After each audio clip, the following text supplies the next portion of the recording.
I want to give a big shout out to our partner, Seven Bridges. I was just at the Saigon tap room on the weekend on Lake Tanton, and I've got to tell you about my new favorite beer there, which is called Head in the Clouds. It's their newest Session Hazy IPA, and it's inspired by my actual favorite, the High Van Haze. The High Van Haze is an IPA which is 6%, and the Head in the Clouds is a much lower strength beer, only 4.4%, which means you can have a few without being too drunk. The Head in the Clouds, it's packed with tropical fruit, citrus, passion fruit flavors. It's bold, juicy, delicious. And as I mentioned, it's super sessionable. So it's perfect when you just want a couple of beers without going overboard with the High Van Haze. And don't forget the delicious New York style pizza slices if you go. If you do go, make sure you tell them you heard it on a Vietnam podcast. And I got to give a special shout out to one of my favourite places in the world, and it's the Rabbit Hole Irish Sports Bar. Come and join me every Tuesday night where I do the quiz night at the Van Viet Chan location. It's always a lot of fun, but not a lot of people know that they opened up a second location on Chan Now in D2, the other side of D2. It's an incredible rooftop with one of the best views in the city overlooking Landmark 81. So make sure you check out Rabbit Hole Irish Sports Bar on Van Viet Chan and Chan Now. They show all the live sports, all the Seven Nations, everything that you want to see. They have the Saigon Pool League. They have unbelievable food, amazing beer, and best of all, they have me every Tuesday night at the quiz night. So I will hopefully see you there. And Ian from the Rabbit Hole has told me, just for you, a Vietnam podcast listeners, the first 5 people to contact me are going to get a free drink on him when you go to the Chan Now location. So get in touch now, quick, don't wait, do it before this episode. Go. We can't be creative all the time. We have to be like a vegetable on the couch sometimes. If anything we've learned from the pandemic is we need to get less of a shit about things. Just chill out, dude. There's always going to be haters, and there's always going to be people that like your stuff.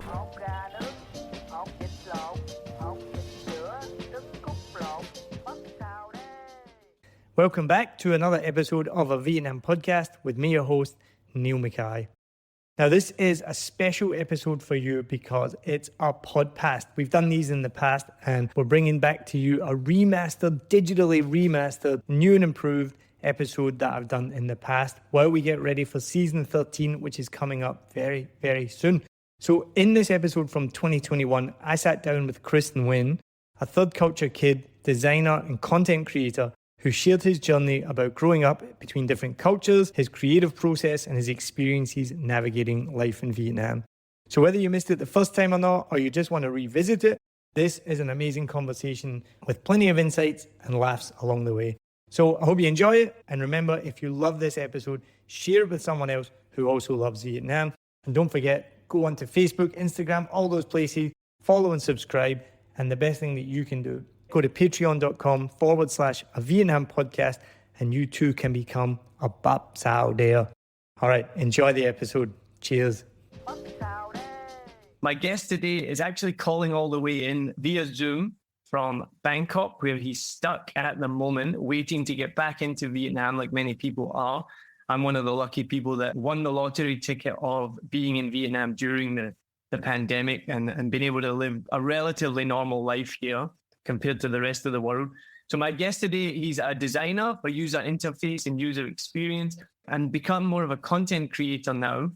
He's a third culture kid. He's from the UK and he's coming back to Saigon soon, hopefully. So check out his YouTube channel, which is called Semi-Grown Kid, and his podcast, which you can find on Spotify or Apple Podcasts everywhere, called Ranting Bananas. And you'll find some really interesting topics in there. It covers a really wide range of topics. And my guest today is Chris Nguyen. And I saw, Chris, you just posted today that your niche is that you don't have a niche. Is that right? Yes, thank you for that awesome introduction. I did post today that I'm deciding not to have a niche. I think it's more of a clickbait title, but it was this idea I was playing around with in terms of like, why do you need to decide when you first start? Because I've only just started on this content creation journey. So I don't want to lock myself down and be, as I said, one-dimensional in the video. So yeah, that's my journey. And I'm sure I will niche down when I figure out what I want to talk about eventually.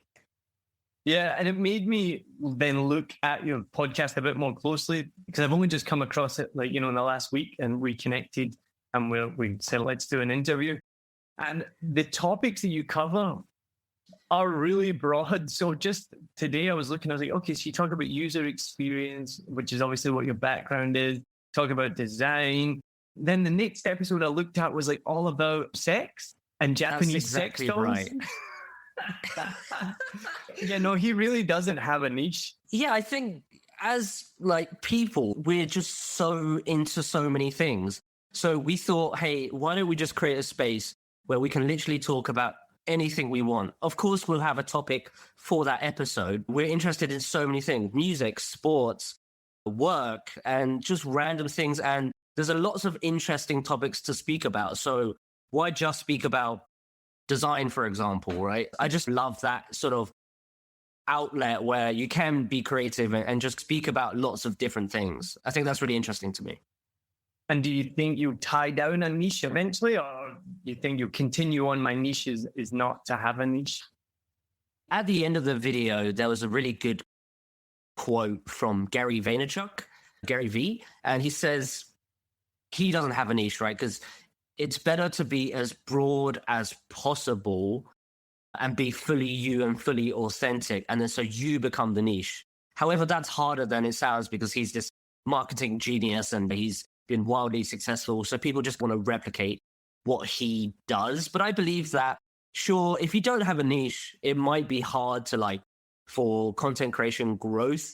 But I think everybody's looking for authenticity anyway, right? So if you are you, then it doesn't matter. And maybe my channel won't be like teaching someone how to knit or teaching someone design skills, but I might do something like that. I'm really not sure about what the niche is. I don't plan to have one soon, unless it's something that it's like a light bulb aha moment and I could spend the rest of my life talking about this subject, for example. Well, it's made me now think, because when I started this podcast, I never thought, what's my niche? It was just, let's do this for some fun. So then it's made me think, do I have a niche? I guess mine is storytelling. And now I've adopted the kind of tagline, everyone has a story, just because that is what 7 Million Bytes has been from the beginning. My inspiration was just, I was doing the dishes one day and I wanted a hobby. And I was like, I love podcasts. So I was like, I'm going to start a podcast. And what I knew right away was I want to share people's stories, because living in Saigon, there's so many interesting people here. And sometimes there's a thing here where people get pigeonholed into being a teacher. And it's really bad. Sometimes, even though teachers are held with such high reverence in Vietnam, within expats, you can hear people say the phrase like, oh, just a teacher, which is horrible. You're not just a teacher. You're a teacher. You be proud of that.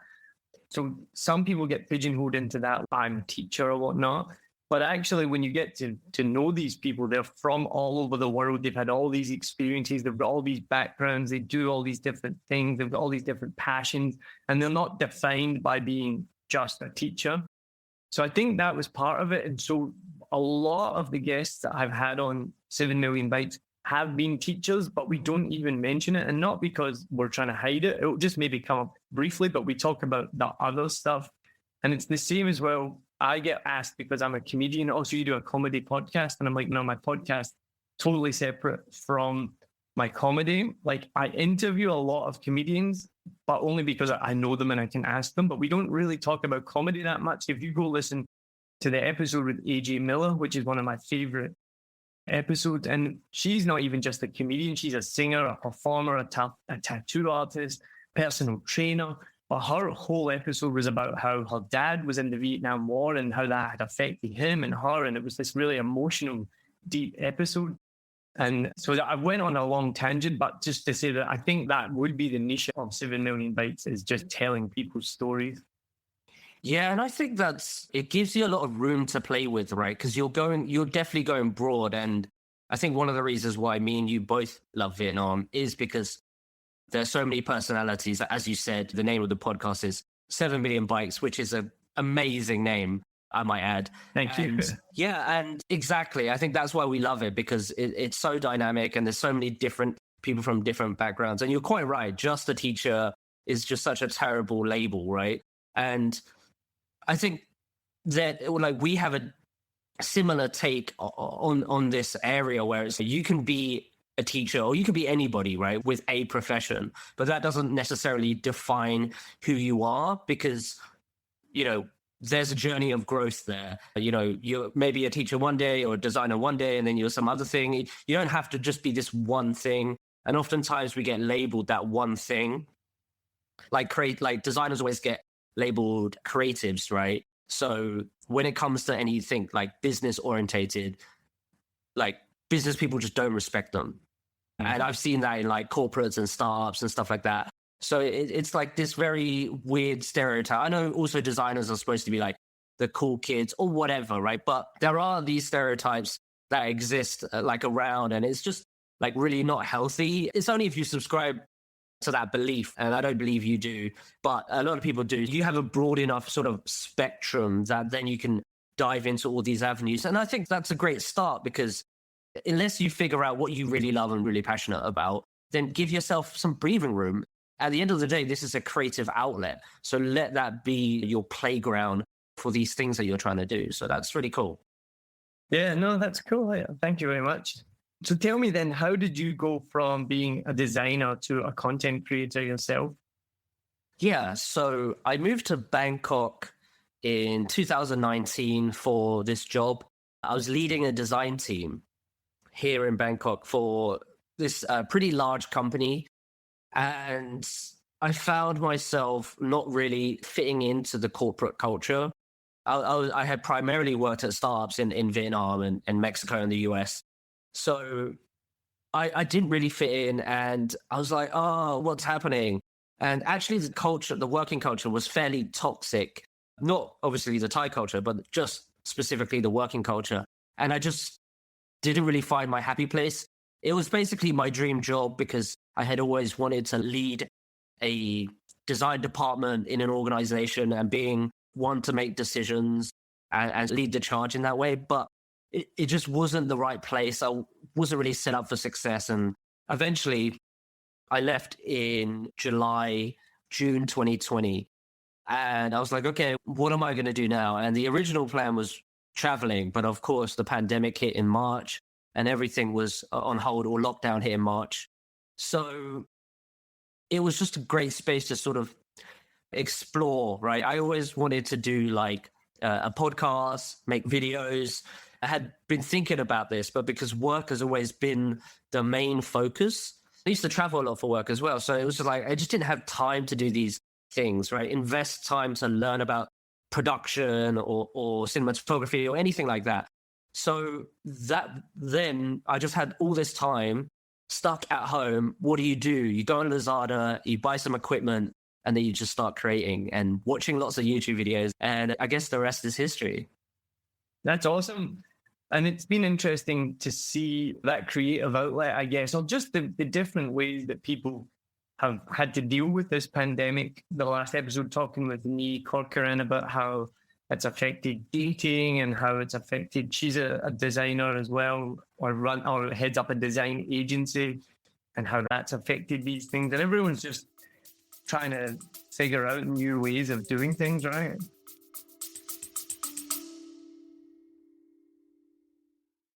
I've been podcasting for years, and the number one tool that helped me become an award-winning podcast producer is the script. No matter whether you're a tech wizard or a beginner like me, the script can help you with everything you need to start your own podcast. If you want to start your own podcast today, download the script. The link is in the show notes. It's my number one recommendation to help you create a podcast easily, smoothly, and it has heaps of AI features that make your podcasting even better. So check it out. Let me know what you think. Let's get back to the episode. Yeah, there are some inspiring stories about like how someone like pushed through the pandemic, right? Like whether they spent time on crafting a hobby or they just discovered different things about themselves. And it's interesting that some people have really propelled from this time of introspection and self-reflection, because now you have to care about things you actually care about. You don't have the distractions and all these lights and shiny things that you always have to chase and always have to be busy. You can really spend time inside your own mind, inside your own house, which is like crazy at first to deal with, but now it's enlightening. For me, there's a whole like new like refocus and realignment of how I want to proceed with like work stuff and social stuff. So it's been really insightful, I think. And I'm gonna contradict what I just said, because on the flip side of that, I remember last year when the pandemic really first hit and the first lockdown started, and there was some segment of people that were saying, now's the time to start your side hustle. Now's the time to start that business that you wanted to do. You've got no more excuses anymore. This is now blah, blah, blah. But then I saw stuff come out after that was saying, no, it's okay to be overwhelmed right now. It's okay to not be creative. It's okay not to want to start your side business. You can just hunker down and do what you need to do for you. And the most interesting thing I saw it be compared to was, like, Maslow's hierarchy of needs, where at the base of the pyramid, your needs is like shelter, food, water. Then it moves up. I can't even remember, and it goes all the way up to, and creativity is at the pinnacle of that hierarchy of needs. So you have to make sure your base needs are taken care of before you even have the wherewithal to be able to give that creative outlet or that spiritual outlet, whatever it is for you.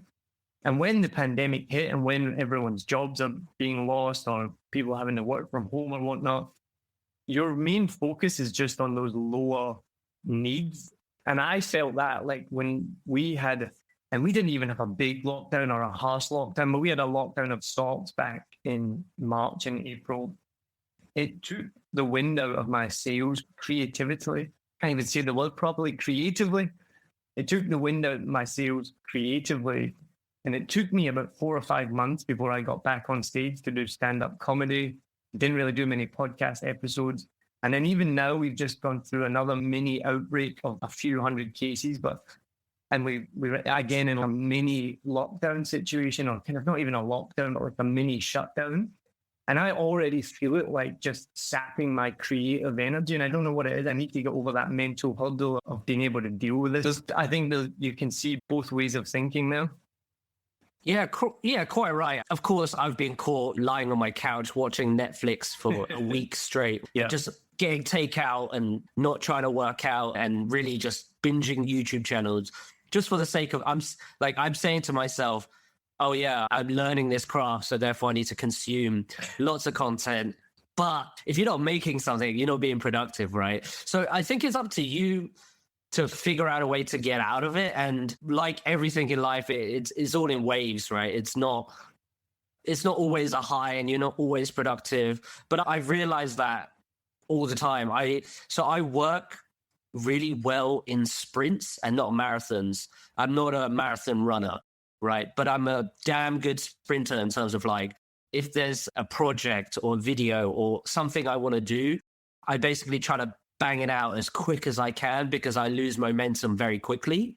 And I've just realized that. So I almost do that. I almost take a week and don't do anything and just think about it and let that thing, I don't know, simmer. And then when I'm ready to, like, mentally and physically, then I work on it for a few days and then I rest. So I think that's very personal, but I could see a lot of people doing that as well. I mean, we can't be creative all the time. We have to be like a vegetable on the couch sometimes. And I think me and you have been lucky, right? Because we've been in countries where lockdown is not as serious as the rest of the world. And yeah, we've been in such a fortunate situation. Yeah, but we shouldn't beat ourselves up. It happens for a reason. And as long as you can pick yourself back up after, that's the most important thing, right? No, and that does resonate with me, and it makes me feel better because I've been having that even like this week, where I'm like, I have these ideas that I want to do this, or I'm like, I should sit down and write some more jokes, or I should write a new song. I need to spend some time being creative, or I've got to do more for the podcast. Or yeah, I could just sit and watch the Eliza Lamb documentary on Netflix for 4 hours. It's like, I find I have these waves of energy where I'm like, yes, I'm going to do this and this. And then you sit in your 2 days on the couch or whatnot, and you don't get much done. But then at the same time, we're recording a podcast right now. We're creating something. We're doing something. So I feel like I always want to do more, but I probably should just be happy with what I'm doing sometimes. I don't know. Do you feel similar about that? Yeah, I'm definitely one of those people that could generate a lot of ideas and get excited about different things, but execution, right? Like, execution is worth more than just a single idea. So I'm really bad at this. So I've been trying to get better at it. And one way that helps me is to hold myself accountable by tying someone else to the project.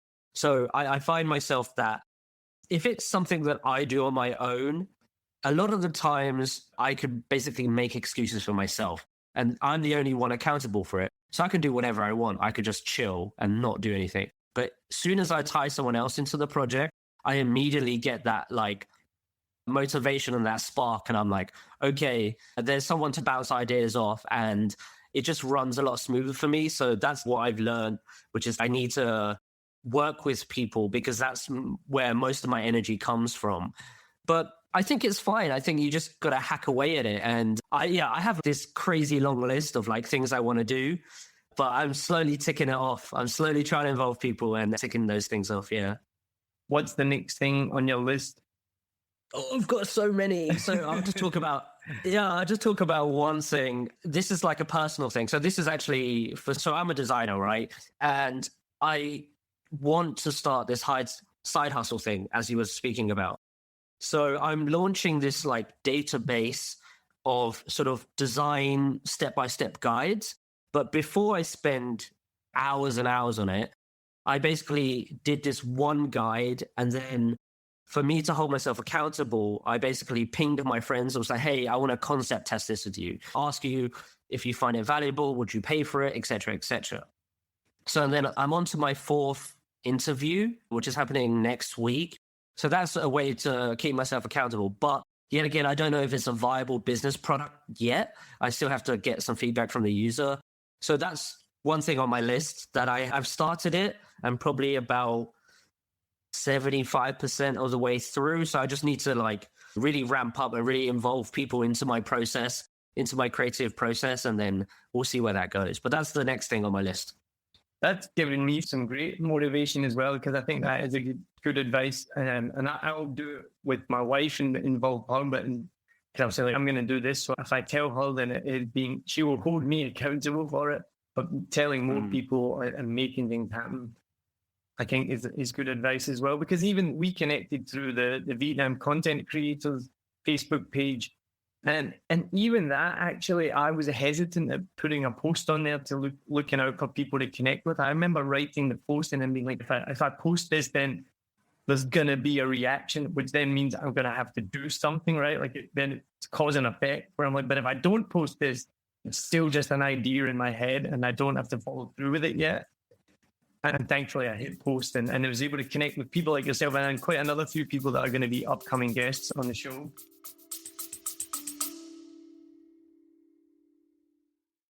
If you're thinking of starting your own podcast and you don't know where to begin, then get in touch with me. Not only do I make a Vietnam podcast, I make smarter podcasting and I run 7 Million Big Podcasts where we help people make the best podcast possible. If you want to start a podcast, book a free discovery call with me and I can chat you through very quickly what you need to do, how I can help you and how we can help you make the best podcast possible. So get in touch. The link is in the show notes. Yeah, I find it really awesome. Like I only found the group like a week ago or 2 weeks ago, maybe. And I was like, holy crap, everybody's so friendly. And yet again, I think I was the same as you, being like hesitant. But if you really want to get into something new, then one of the best ways is to connect with like-minded people, right? What is the community around it? And I found watching and stumbling across all these Vietnam sort of creatives that are making things, I immediately want to make something, or I immediately want to collaborate. Or so I know me and you were speaking about a podcast in 2 weeks, and then I just posted, hey, does anybody want to do a Zoom this weekend? And you're like, yeah, let's do it. And that's the thing, right? Like you need someone else to give you that motivation that you might not necessarily have. And that's great. Can I just go on a side tangent? Of course. Cool. I'm Scottish. I'm Scottish. I live for side tangents. You never tell a linear story in Scotland. Great. Okay, good to know. But so I posted this post yesterday and it was like, does anyone want to do a podcast over Zoom this weekend? And a few people responded, you being one of them.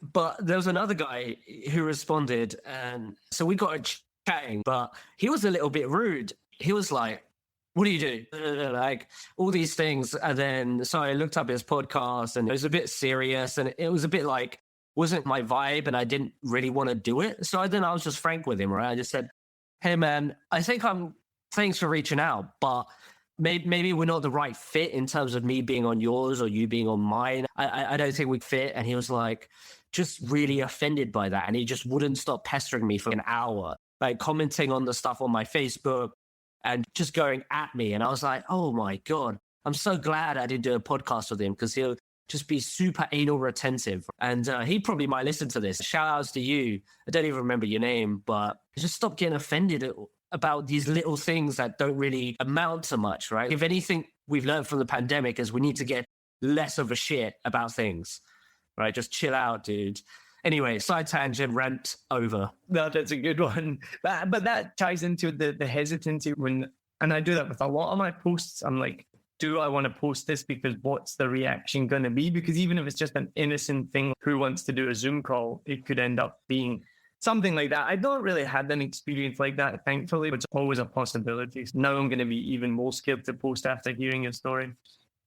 No, man. No, don't be, right? No, seriously. Okay, another side tangent. So when I first moved to Vietnam, I was in this tech job. And then I knew I found the right industry, but I wasn't in the right job. I was like doing digital marketing, didn't like it. So what I did was I quit. And because in digital marketing, you got to do some graphic design work. And I figured out that's what I wanted to do. So what I did, I helped my friend build this like crappy website. And then I was like, wow, I found myself losing so many hours in building this website. And I was like, I really enjoy this. I wonder if I could build myself a website and then sell that service to other people. So what I do was use Wix, right? This drag and drop website tool. And I just made my own content, build a website on that. Then I posted it on Expats in Saigon. And with one of those groups with 10,000 plus people, there are a lot of trolls, especially the one expat in Ho Chi Minh, right? Just so many trolls. And I'm fine with that. But I was like, look, if anybody wants to work together, or if I can do anything for you in terms of setting up your website and digital marketing, I can help. And then there was this one guy that's an older gentleman, probably in his 50s, but he's been like a lifelong programmer, and he got really offended with what I offered as a service, because this is not a real service. You're doing a disservice to us like programmers and engineers. This is a drag and drop tool. You suck, like you should kill yourself or whatever, right? Like he just went at me, and I was like, dude, like all I'm trying to do is do something, like just try something. I'm unemployed, like whatever. Like there's a lot of people that like supported me and saying, look, just shut up, man. But he just kept going on at it. But luckily enough, that was my first like freelance gig. And I worked on 2 startups with some friends. And that sort of led me to where I am today. So if you don't put yourself out there and willing to take all this negative crap, then do you know what I'm saying? Like you got just throw it out there. Just don't care. Who cares at the end of the day? There's always going to be haters, and there's always going to be people that like your stuff. So for me, I'm like, it doesn't matter. I know people are going to hate my stuff. It's cheesy. It's boring. It's whatever. As a designer, I love feedback, right? So give me the feedback. If it's actually good feedback, then I'll take it. But if it's just like personal and shitty and toxic, then whatever, right? It's the most difficult thing, and I think it's what stops most people doing things like that, because it's taking that leap and being worried about the reaction. And even for me, I'm a fairly confident person, but I still have a thin skin, so to speak, and I still get knocked back if there's negativity. And I think the biggest thing for me, I said this recently, I think to my wife, I was like, I'm just stupidly confident where I don't really think about things, and it's worked out okay so far. Like I don't analyze things so much where I get paralyzed. Like I don't worry too much. Oh my God, what happens if no one likes this podcast episode? Like I just don't think about it and then do it. So that's why I think it's like stupidly confident. Like I'm confident enough to do it, but I'm stupid in the fact I don't really think about it. I still get surprised when someone tells me they listen to the podcast. I still like when someone says, oh yeah, I listen to your podcast when I meet them in real life. And I'm like, oh yeah, I forget that like people, like we're recording this right now, but then someone's going to go listen to it. That still surprises me. Have you found that people who listen to your podcasts, like you haven't met them before, right? But and then like you like they feel like they're your friend and they mention things about you and you're like, holy crap, what? I don't know you. Have you been stalking me? Have you ever found that? I haven't had that yet. No, I've had some people recognize me from comedy, and I've met people who've been like, this is one of the funny things that happens. One of the first times I got introduced to someone who's just at a bar, and they're like, oh, this is Neil, this is so and so. And I was like, oh, hey, nice to meet you. And he's, oh, you're Neil Mackay from 7 Million Bikes. And I was like, oh, yeah, cool. Yeah, like, yeah, I listened to some of your shows. It's really good. And I was like, oh, cool, thanks. And then the next week, my aunt was visiting. Shout out to Kirsty, because she knows I tell this on stage and it always gets a big laugh. But it's a true story. The next week, my aunt came over from Scotland to Vietnam, pre-pandemic, obviously. And I said to my aunt, I said, Kirsty, I had my first like celebrity moment last week in Saigon. And she's, oh, sweetie, that's so nice. Who did you meet? I love it. I love it. And I was like, no, I was the celebrity moment. And she's, oh, what do you mean? I was like, I had to explain it. But so I've not ever had anyone like that knows too much about me, but I did have it as well just at the end of last year. I was out with my wife and this girl at a market stall. I was like, oh, you're Neil Mackay from 7 Million Bikes. I guess she like recognized me. And I was so stunned. I'm just so awkward, which I'm generally not an awkward person, but I was so awkward. I was just like almost frozen. And my wife was having to nudge me. And she's like, say thank you, say hello, ask her what's her name. I don't normally need to be cajoled into having a conversation, but I need to get better at that, because it has happened a couple of times now, but not to the level of they know about me. But that's now you've made me paranoid about that, because I don't talk the most on the podcast. This one's probably the one I've talked the most. I'm in a chatty mood today for some reason. But yeah, you've had your coffee, right? I have had my coffee this morning, but I would never get to, what time is it? I would never get to 1:30 and not have had a coffee. Apart from I just did a juice cleanse recently, but we won't get into that. Now, so tell me, when I introduced you, and then from what you told me, you are a third culture kid. So let's move on from content creation and whatnot. What does that mean to you, and what does that mean, a third culture kid? Yeah, so what it means is like a person grew up or born in an environment where their parents aren't from. So that's what it means, right? And how it relates to me is I was born in England and grew up in England, went to school in England, but my dad is Vietnamese, born in Saigon.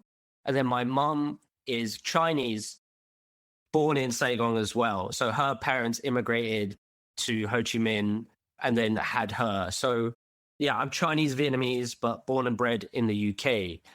So that's me in a nutshell. In terms of what else it means to me, I think a lot of people struggle with this, or maybe it's just me. I'm not really sure. Like, when you're in England, you don't quite fit in like everyone else, right? You look different, you eat weird things, you speak a different language, right? Whatever it is, right? You have this Chinese, Vietnamese, English culture, which is in England. And then when you come back to Vietnam, the motherland, the Holy Grail, then you're like, what's going on? You almost don't understand lots of things. And you're like, why does it work like this? There's lots of cultural nuances that you don't get when you come to visit or you're on holiday. When you're actually living in that country, that's where you discover it. And a lot of people that friends of mine or girls I've dated are like, yeah, but you're pretty white though. And I'm like, what? Like, you said it like it's bad. What is it? What? Like Western. I think I do typically have more of a Westerner mindset. But so where the hell do I belong? That's one of the life's big questions. Like, where are we from? Where do I belong? So I guess that is how I define it. And I've got more comfortable as I've grown to realize that it's just a mixture of that. And for me, it's the best of both worlds, because you can adapt easier to other cultures and be more open-minded with weird and wonderful things. So yeah, I think that's it in a nutshell. And it's very different to my upbringing, because I am from like a monoculture. Like, I am white. My family going back generations are all white from Scotland. I don't think there's any intermingling in there at all now. Completely different now. Like my generation, my wife's American Mexican. My cousins are Hong Kongese, Scottish, and I've got New Zealand cousins now by marriage and things like that. So now this generation of the family has completely changed. But for me, as growing up, I don't have that experience that what you have. So when you're describing that there, that to me is a completely different experience. Yeah, imagine the kids, right? I don't know if you have any kids at the moment, but imagine, so American, Mexican, and then Scottish, and then you guys have a kid. So there's that mix, but then you're in Vietnam. So there's also it'll just be so confusing, right? Who is this child? What, like, their identity will just be this intermingling. And I think that's where we're going as a society and as the world gets more globalized anyway, right? But there is that internal struggle that your kid will have to deal with, or generations that follow us. So it's very interesting. And would you say then that has been an internal struggle for you throughout your life? I think when I was younger, definitely. I think now, since I moved abroad and just got used to like the living and trying to being yourself a bit more, being more confident. You work out who you are very quickly because you're in a country where you're not used to things and you just figure it out. But yeah, as a kid, I would say so. Yeah. And from previous guests and talking to friends as well, it can be very tricky, well, not tricky, but very challenging from my understanding on a variety of levels. So I know people who, similar to you, like Vietnamese, Australian, who then come over here and then they get treated like a certain way, or people who've been born in Vietnam, then they moved to the US at a young age, then came back. So then they get treated in a certain way, like they're expected to have like more money, or they're expected to do this or that. And those expectations don't always line up. Have you had experience like that in either direction, where there's a certain expectation of you as whatever you're expected to be? Good question. Off the top of my head, I can't think of one that I'm expected to be. But however, there are like local expectations, right? The way, for example, if someone invites you to a wedding and you're not going, you have to give money, right? That's a very local expectation. In that sense, I'm a dick, because then I'm like, I play the naive foreigner card and I'm like, nah, I'm not doing that. And I get away with it, which is great, right? Because I'm like, oh yeah, I'm the naive guy that doesn't know what's happening. So I guess I use it to my advantage in some sense, but there are some expectations. I remember coming back when I was like 17 years old, and just on a holiday, I would, invite my cousin out and I'm like, oh, let's go for dinner and then get some drinks afterwards.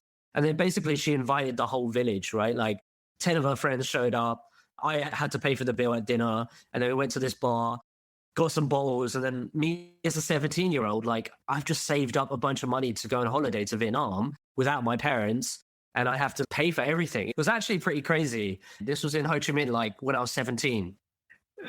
And that's an example. That's a great example of stories I've heard. Things like that. That perfect example of the expectations being completely mismatched. Yeah, but I don't do that stuff anymore. Like, I've learned my lesson. Yeah. And we just don't hang out anymore. I'm just like, look, if we hang out, it'll just be me and you. Don't invite the whole village. Don't but you get burned once, right? And then you're like, okay, cool, whatever. You learned your lesson. So what is your background and history in terms of coming to Vietnam? Like, when did you first start coming? How often do you come? Yeah, so I've been coming to Vietnam basically throughout my life. So I used to be fluent in Vietnamese. I'm not anymore. So my parents used to come when I was a kid and then just throw me to my grandma's house. So then obviously as a kid, you adapt. So I was probably like 3 or 4 years old. So I was pretty fluent. And then we started coming less frequent, and obviously going to school in England, you're learning a new language, right? Because at home you speak Vietnamese and Chinese, and then you adapt to the new language at school. And then the dominant language in my household was Cantonese, because my dad actually had to learn Cantonese from my mum.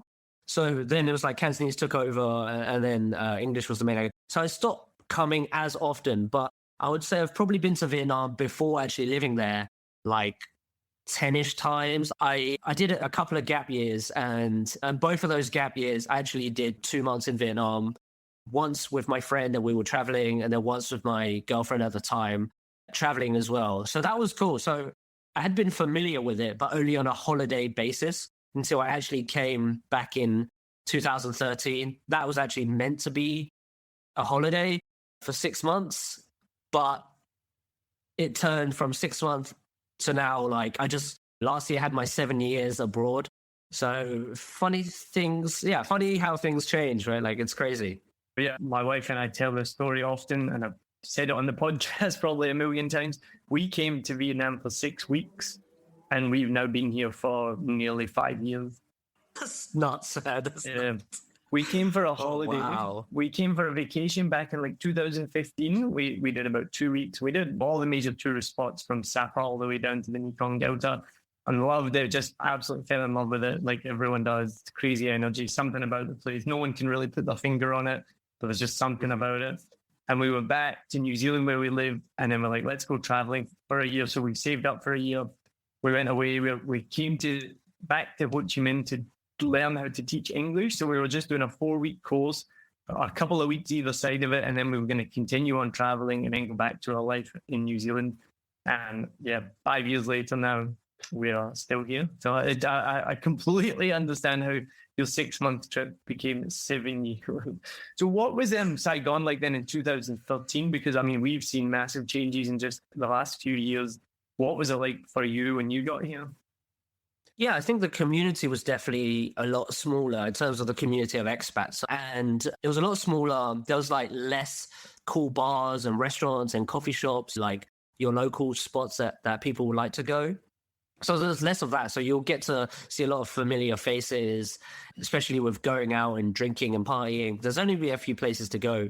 The skyline was very different. Now there's all sorts of like new buildings getting built, lots of these apartments. So that was very different as well. And there wasn't much of a tech scene. When I first went there, Vietnam had started to build up like its homegrown startups and American or outside investment.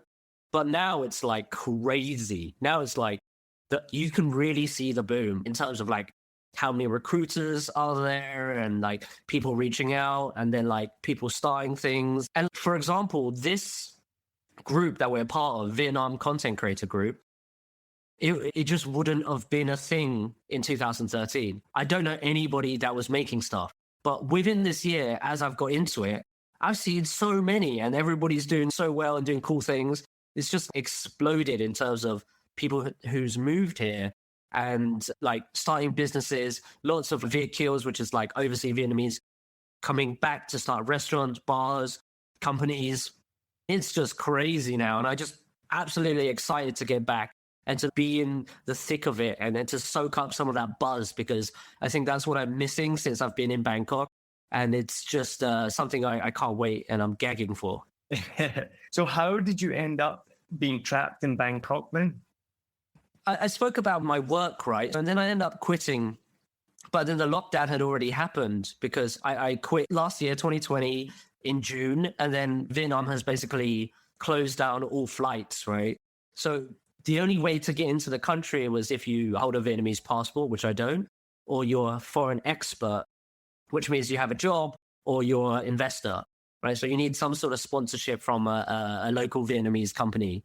So yeah, and I was just waiting for things to boil over because I thought Vietnam would open the tourism scene like Thailand has, right? But it just hasn't. It's been very careful with who it lets in. And I think that's a good thing, right?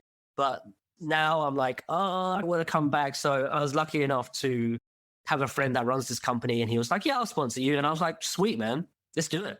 So we were talking about expat groups and expat trolls. And I have to give a shout out. If you want to join a group that doesn't have trolls, join the Ho Chi Minh Expat Group Saigon. It's a good friend of mine run by Lawrence Young, who's been on the podcast before. And it's quite funny because when I first mentioned this group a long time ago on the podcast, I said it had 5,000 members. And he messaged me, and I've made fun of him, but we've talked about this. He messaged me when the podcast came out and he's like, it's actually 10,000 members. Can you make sure you get that correct? And I was like, I'm sorry. And he ended up being on the podcast. And I think when he came on, there was like 15,000. I've just looked it up right now. They got 19.3 thousand members. And he runs that with an iron fist. So there's no negativity. Even if sometimes you read the comments and if the comments are just starting to take like a turn or they're starting to get a bit like negative, he'll just jump in and be like, hey guys, remember, it's a non-troll group. If you keep going this way, and he's zero tolerance. If you put one troll comment, you're like banned from the group immediately. So it's a really safe space because he recognized that with a lot of those expat groups, they are covered in trolls. And that's been a goal of mine for a while. I actually want to interview a troll. So if anyone's listening and you identify yourself as an internet troll, then please get in touch and I will be happy to have you on. I'd love to interview someone and have a conversation about why are you the way that you are and why are you a troll. And you don't need to even give your name. You can do it anonymously. But if you're if you know that you're an internet troll and you want to come on the podcast, then send me a message and we can make it happen. So anyway, moving on, check it out. Ho Chi Minh Expat Group Saigon. That's a good one. So we'll finish with the final question. So as you mentioned before, the name of the podcast is 7 Million Bikes. And I just saw an article last week saying that they're trying to reduce the amount of bikes in Saigon because of the pollution. And it's funny because people always ask me, what are you going to do when there's 8 million bikes? Are you going to change the name? Now I might have to think about changing the name to 6 million bikes or 5 million bikes if they continue to reduce the amount of polluting bikes. But it's going to stick. It's going to stay at 7 million bikes, no matter how many bikes there are in Saigon. So there are 7 million in Saigon and there's 45 million across Vietnam as well, one of the highest levels of bike registration in the world. And as we know, what comes with that is just the craziness of the traffic. So for you, when you've been here, what's the unwritten road rule that you can't live without? Okay, running a red light when it's safe. That's it. Actually, might be my favorite as well. Just if it's safe, if it's safe to do, just you can go through it, right? So yeah, I'll agree with that one. Now, you said you were fluent in Vietnamese, but you've lost that a little bit. But when you do come back here, what's your most useful Vietnamese phrase? Oh man, this one was hard because I was like, how much Vietnamese do I know? And it turns out I don't know any. So yeah, so this answer is going to be terrible, but I'll explain why it's terrible and why I use it. My most favorite, or not even most useful, but most favorite is MOI. And I find myself doing this when I'm in other places, like in Bangkok, when you want to get someone's attention. I'm like, oh God, okay, different language. But it's just so useful, right? Like it's not considered rude to get someone's attention at a restaurant, especially at a restaurant where you need service and they're just like flat out ignoring you. They might have seen you, but they just walk past. So it's a very, like, for me, it's quite useful. But the reason why I mention this is because a bunch of my friends had evolved this MOI term into, what are you doing with your MOI tonight? Or, oh, did you see that MOI over there? So that's how we use it. And it's permeated across different places because I worked in a Mexican company and now they all use it. And like people from different places use it. My friend in Taiwan is like, who's your MOI tonight? And I'm like, I don't know. So it's amazing. Like we've used it and we've killed it. And that's why it's my favorite. But anyone that's listening that hasn't been to Vietnam or maybe doesn't know what we're talking about, can you explain what is MOI? Sure. So is someone younger than you, right? Whether it's a guy or a girl, it's just someone that younger than you. Not super young, not like a child, but just someone that you deemed maybe younger than you, right? And oi is, I don't know, I guess it's like adding an emphasis onto a certain sentence. I'm very tired, right? And then you could add oi on the end of it. So MOI is really to get someone's attention that's younger than you. So typically you'll say it at a restaurant or like trying to get someone's attention, like maybe your mate that's like looking at their laptop and you're like, MOI. And then they're like, oh, yo, what's up? So that is typically used in lots of different ways, but the most common is at a coffee shop if you want to get service, or at a hotel or at a bar, etc. But the thing you haven't added is you don't say it, you shout it, right? And this is, yes, even after being here for 5 years, and this happened last night, I was out with friends, and one of my friends, and my wife and I say this all the time. My wife is the funniest at this. My wife listens to all the podcasts, so she knows exactly what I'm going to say right now. When she calls Emma, she's, Emma, I'm like, AJ, you need to yell. She's so polite. And this is what my friend said last night, and I think a lot of expats, even though we know it's not rude, we find it really difficult to just yell out, Emma! It just feels rude, even though we know it's not.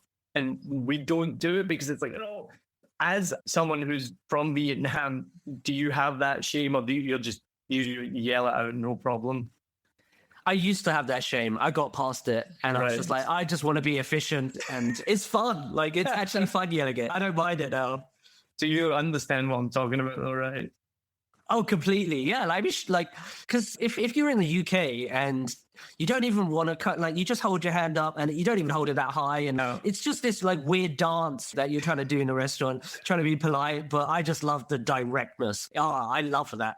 Yeah. I'm kind of like hit a peak and then come back down. So yeah, I was in the beginning nervous, shy then, or since I'd been here, and I'm like, yeah, I can see it. But now I've come back down the other side because I'm more embarrassed that I've not learned any Vietnamese to back it up. So now I'm like, I don't want to say it because I can't actually back it up with any Vietnamese. So yeah, the life of an expat. Now, what's your favorite sunset spot in Vietnam? I struggle with this one. I don't think I'm too much of a sunset spot person, but I really like this bar, like when I first moved there, and it was Broma. So it's changed a lot since I first came to Vietnam, but that would probably be like one of my most favorite, just because it reminded me of a time of like first coming here, discovering rooftop bars in Vietnam in the middle of a really busy city on Nguyen Hué. And it's just, wow, like this, for me, that was like awesome time in Vietnam. Yeah. And on that street, Nguyen Hué, I'm probably butchering it. When you first came in 2013, that wouldn't have been finished, right? No, it wasn't finished. No, you could drive everywhere, and now like you can't drive anywhere on that street. Yeah. Oh, you could drive on that street when you first came here? Yeah, it was like two massive avenues. So like what you get in like District 7 and stuff, like just two like big ass roads, right? Oh wow! No, just like go anywhere you want. Yeah. So they completely revamped it. So it was there when it was revamped and it turned into like a walking street. But yeah, it was like typical Vietnamese traffic. You can do whatever you want. Right. Yeah, because when we came in 2015, they were nearly finished it. And then when we came back 2016, it was finished. So for anyone who doesn't know, it's just this massive flat boulevard that goes right through the middle of Saigon, and they use it for events. Like right now, they have the Flower Festival for Tet, and just a place you can go hang out, things like that. And Broma Bar looks over that. So yeah, that would have been completely different than when you went to Broma Bar then back in 2013. Yeah, totally. Like more quiet, more like sleepy, and just really nice. Yeah. And do you know that used to be a canal? It did? Yeah, apparently. Yeah, way back in the day, that was a canal that ran the length of that, and maybe a railway line as well. I'm not sure. Anyway, talking about stuff I don't really know about, so let's move on. So would you rather live in Vietnam now or 20 years ago? Now, I think 20 years ago, it would have been a lot more difficult to fit in, although you can get a head start on a lot of things. But I think now it has all the right sort of ingredients to what I want in like a city life. But yeah, I think now. Yeah, that seems to be the most common answer from people. And last one, what's missing from Vietnam? Oh, this one's hard. I had some thoughts in my head and I was just going to list them off, but I didn't want to be a twat, so I'm not going to. I think I'm just going to say and be very cheesy and be like, it's missing me, man. What the hell am I doing here? God damn it. Fair enough. We'll accept that answer. Now, before we finish up, I do have to touch on something that we talked about before we started recording. And I'm going to give a shout out to the previous guest, Nee Corcoran. And if you listen to that episode, you would have heard her discuss about how she mispronounces her own name when she's telling it to people. And I actually said it right on the podcast because it's NHI, so it's Nee. And she introduced herself as Nee. I was proud of that one. But then we were having a conversation about this before we started recording. And we were talking about your name. So do you want to share the story that you were telling me before? Yeah, my surname in Vietnamese, or how you're supposed to pronounce it, is Nguyen. But as a kid, I've always pronounced it as Nguyen, right? Just because it was like easier. There's no N in pronouncing it in Vietnamese, but teachers would ask me and stuff. So I grew up thinking that was my surname, like for 28 years or whatever. So it was like, holy crap. It's not until I was actually in Vietnam and Nguyen everywhere, right? Nguyen Hué, for example, which is a street name. But like you see it everywhere and then you learn how to pronounce your own name. But I don't know how it got into my head that my surname was Nguyen. And maybe it was something from my dad, but it's just screwed up. It's just messed up, man. How did your parents never correct you at 28? You'd be like, yo, Chris, you're not saying your own name right. I don't know, man, because I know my Chinese name and I pronounce that because there's only one way to pronounce that, right? But I don't know. Maybe because of the Latin alphabet and it just confuses people. I don't know. I have no idea. And you said you spoke Cantonese. My aunt is actually from Hong Kong and she speaks Cantonese as well. And we were having a family group chat yesterday. We were talking about the Lunar New Year. And my sister could remember, I'm just looking it up in the message, how to say this, which is Gong Hei Fat Choi. Yeah, Gong Hei Fat Choi. There, you said it better than me, which is Cantonese for Happy New Year. Exactly. There you go. Anita, my what's the Vietnamese Happy New Year? Chúc mừng năm mới. There you go. Smashed it. That's the only thing I can say. It's so embarrassing. Last night we were walking down the street and passing some guys having beers, tigers by the side of the road, Vietnamese guys, and they're like, Chúc mừng năm mới, and I can say it back with confidence, but at the same time, I'm still like, it's been 5 years and it's like the only thing I can say with confidence. It's so embarrassing. It's terrible. But if you have a Google, would you call it a Google Assistant? Ask them to say it because it's pretty funny. They say Chúc mừng năm moi. Oh, what? It's an AI, right? So you can't really blame it for not getting the pronunciation, but it makes me laugh anyway. So if anyone has a Google Assistant, get it to say Chúc mừng năm mới or Happy New Year in Vietnamese, and it will butcher the pronunciation more than me. So let's finish it up on that. Thank you so much, Chris. It's been awesome to chat with you. I'm looking forward to you making it back to Vietnam, and we will definitely be meeting up for some beers and some cocktails and some wanky expat adventures. Before you do go, tell people where can they find your content, where can they listen, watch, what are you up to next? Tell people how they can connect with you. Sure. So at Semi-Grown Kid, pretty much anywhere, Instagram, YouTube, Rented Bananas podcast on all the podcast platforms. And yeah, I think that's how you can connect with me, and send me a message. Let's collaborate, let's work together, and I'll see everybody in Saigon soon. Awesome. Cheers, Chris. I'll see you soon.